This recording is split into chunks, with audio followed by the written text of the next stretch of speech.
വീണ George പത്രിക സമർപ്പിക്കുന്നു. ആറന്മുളയിൽ വീണ ജോർജിൻ്റെ പത്രികാ സമർപ്പണമാണ് കാണുന്നത്.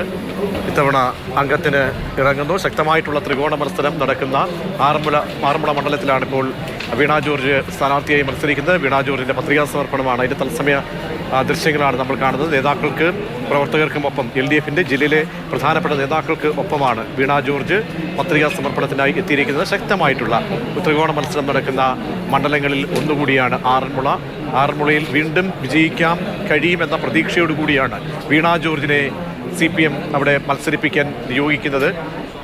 ജില്ലയിലെ മുതിർന്ന നേതാക്കന്മാർക്കൊപ്പം LDFിൻ്റെ പ്രധാനപ്പെട്ട നേതാക്കന്മാർക്കൊപ്പമാണ് വീണ ജോർജ് ഇപ്പോൾ പത്രികാ സമർപ്പണം നടത്തുന്നത്.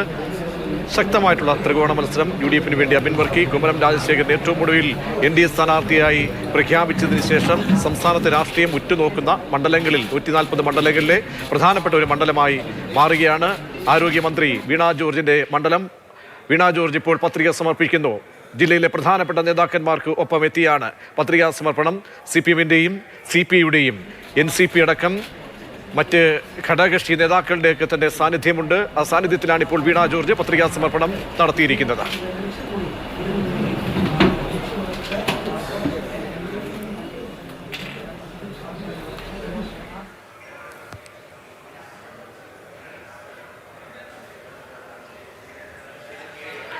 CK അഭിലാൽ കൂടി ചേരുന്നുണ്ട്. അഭിലാൽ, ശ്രദ്ധിക്കപ്പെടുന്ന ഒരു മണ്ഡലത്തിലെ സ്ഥാനാർത്ഥിയാണ് വീണ ജോർജ്.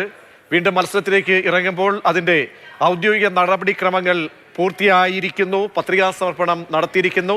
ഏതൊക്കെ നേതാക്കന്മാർക്കൊപ്പമാണ് പത്രികാ സമർപ്പണത്തിനായി എത്തിയത് അഭിലാൽ? ആറന്മുള നിയോജക മണ്ഡലത്തിലെ LDF സ്ഥാനാർത്ഥി വീണ ജോർജ് അല്പസമയം മുൻപാണ് നാമനിർദ്ദേശ പത്രിക സമർപ്പിക്കാനായി പാർട്ടി പ്രവർത്തകർക്കൊപ്പം ജില്ലാ കളക്ടറേറ്റിലേക്ക് എത്തിയത്. ഇവിടെ RR deputy collector Anilkumar KS മുൻപാകെയാണ് അവർ നാമനിർദ്ദേശ പത്രിക സമർപ്പിക്കുന്നത്. 3 സെറ്റ് പത്രിക അവർക്കായി സമർപ്പിക്കപ്പെടുന്നുണ്ട്.